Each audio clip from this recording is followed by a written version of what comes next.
So your power supply is connected to your source over here. Now in order to find the resistance at room temperature, what you have to do is you have to supply like very small voltages around 0. You can start off from around 0.01 volts and then take like 8 or 9 different readings. So what you do is, in order to supply very small voltage, what you do is you have to use the fine adjustment here. Okay, so let's say you give like 0.01 volts, then you can check the corresponding current here. Fine. Now you can keep varying the voltage and then you can check the corresponding current like this.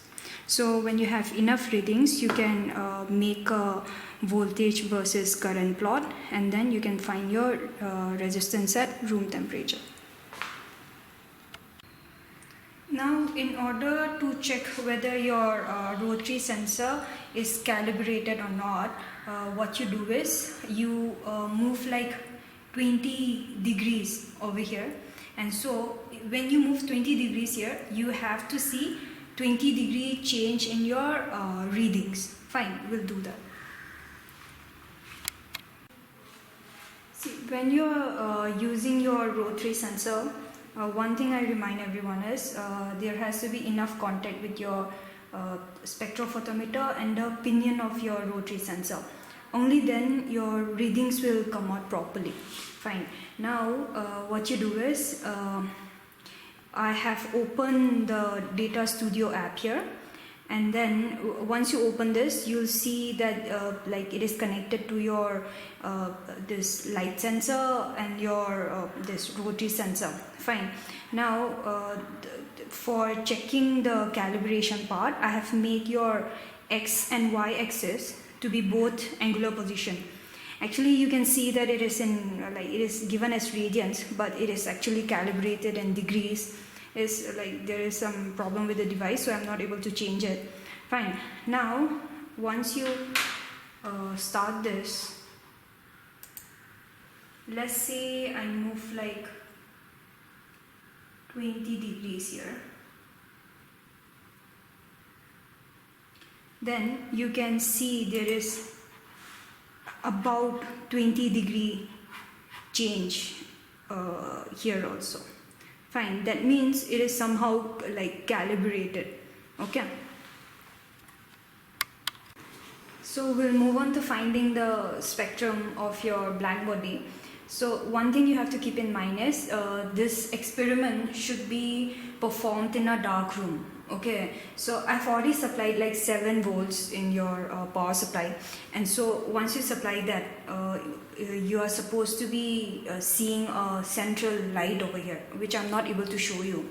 So once it falls like directly over there, what you do is you have to fix this position at 0 degrees, okay, in the line over here, and so you can start taking the reading from there. Okay, so I'll just give you a demo of how to take the reading. Now I have fixed intensity in the y-axis and then angular position in the x-axis. Okay, so but before you take the reading, oh sorry, I forgot to mention this. Before you take the reading, the first thing you are supposed to do is you have to tear your this light sensor. Fine. So in order to do that, what you do is you block the incoming light to your light sensor, like in any way, in a proper way you have to block it, and then you just press the button over here. Fine. The thing you are doing is you are just bringing the initial line at 0. Okay, 0 intensity. That's the first thing you are going to do. Okay, so once you tear it, I'll just take one reading. So at 7 volts. So once I start this, I'll move this very slowly.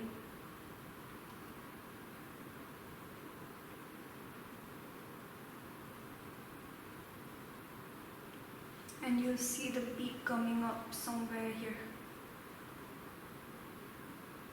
Right. So this is for 7 volts. Right, now you have to keep changing the temperature, as in the voltage, and then see how your peak looks like. Okay. So I just showed you a reading which I took from this position, from the 0 position. See why I took this as a 0 position, because I know that my central light, actually I'll send you a photo, it's not coming out very proper, but still you'll have an idea. Once you switch off the light, you'll be able to see that. But I'm not able to show it to you guys as of now.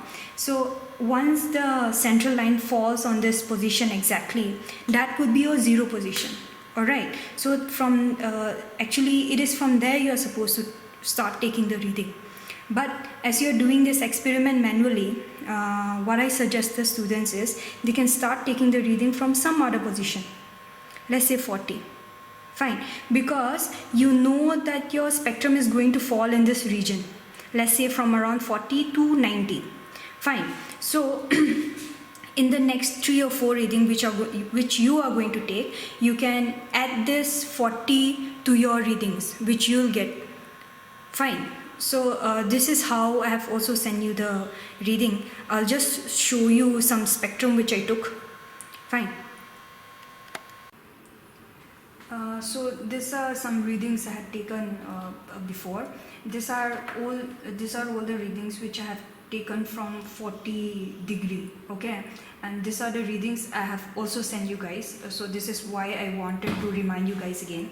Fine, so what you have to do is in whatever readings I have sent you, you are supposed to add 40 to it, okay, because I have all started from 40, and this is the shift you are getting as you increase your voltage. That is, you are getting your shift towards the right.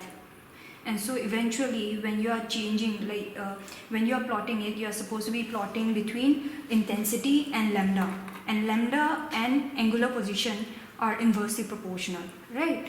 If you had gone through the write-up, you will be able to see that.